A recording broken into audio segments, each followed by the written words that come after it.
history behind tonight's film from the Forbidden season.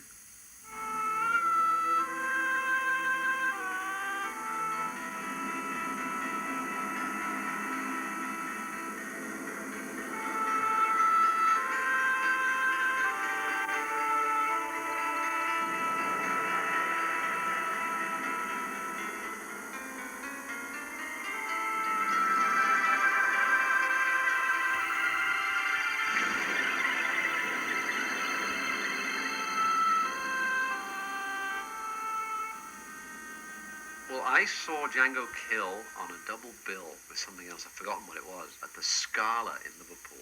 And I was so perturbed by it. There was a couple of other films I'd seen that had kind of given me the creeps. But then I saw Django kill, and it was just about the creepiest film I'd ever seen. No, please, Uncle Mac. Everything about it was so silly and at the same time perverse and troubling.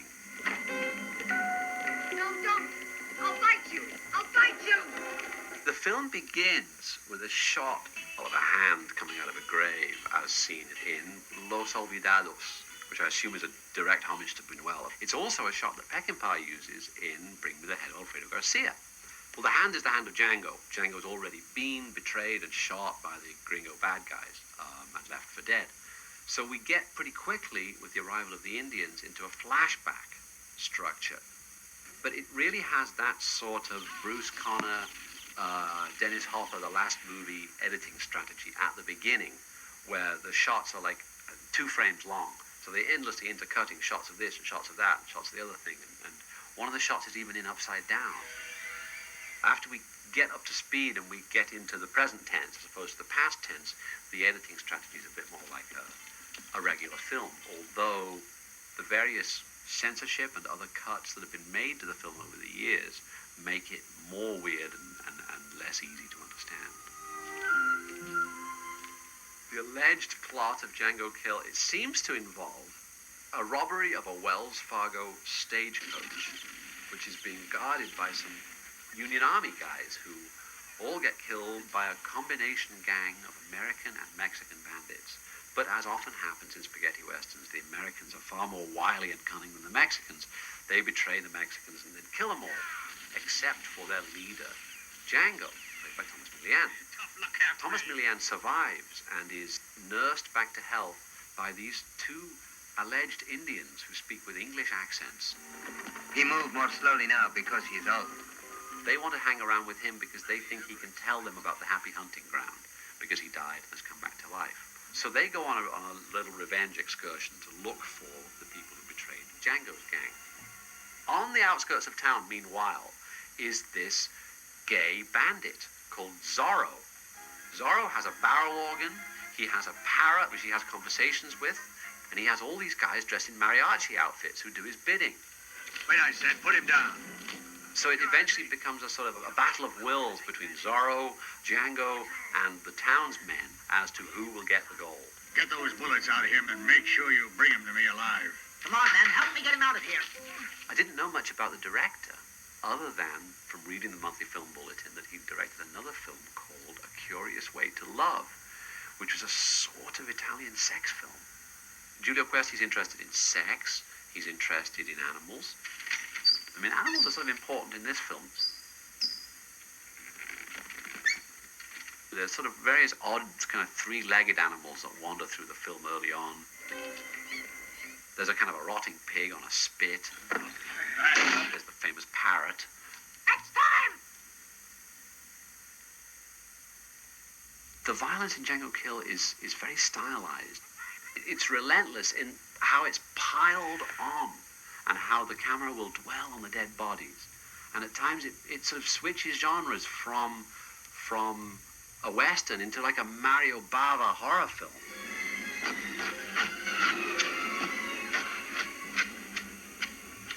And then later read a piece by Chris Frayling, I think, in an old magazine called Cinema, where he talked about the long version of Django Kill and the really weird things that had been cut out of it, and what a masterpiece it had been before it had been cut to ribbons. It was partially disturbing not just for the violence, but for the lack of any sympathetic character. I mean, there's really nobody that you can relate to in the movie. I mean, Django himself is not a good guy. So it's all varying degrees of badness, whereas in the Leone films, Eastwood was generally a good guy, I mean, he would, refrain from doing a bad act, but Django won't. He'll do anything bad, it doesn't matter to him. He's a completely amoral man. Over the years, I would look for Django Killed to try and see it again, try and find a video. And it had various other titles. It was also known as If You Live, Shoot.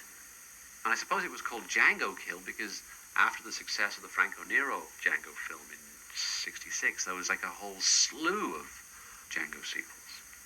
I found a video version in Mexico City, and I thought, great, because this is going to be the complete version. But it wasn't. It was the English distribution version with Spanish subtitles. Very recently, a guy in Japan gave me a compilation Django Kill, and he had very painstakingly put together the most complete version of Django Kill that he could. So there was all mixed together on this one videotape, a CinemaScope version in English with Japanese subtitles, a CinemaScope version in Italian without Japanese subtitles, and a full frame version also in Italian. Allora ce lo vuoi dire? As far as I can tell, what was cut out was a lot of story stuff. Some of the scenes play quite long. And in addition, there were cuts that were made, I just think, to reduce the overall level of violence. Here, you won't feel a thing. There's a scene where Oakes has been shot with gold bullets. All the townspeople descend on him and start pulling the bullets out of him. That was cut out of all the previous versions that I'd seen. Although it's quite grotesque, it's sort of funny and really the theme of the film, which is that all anybody cares about is money, and human life is secondary or tertiary in importance. Even if we were able to acquire, a complete version of Django Kill that was sufficiently good quality to be broadcast, it wouldn't be that disturbing. Nowadays,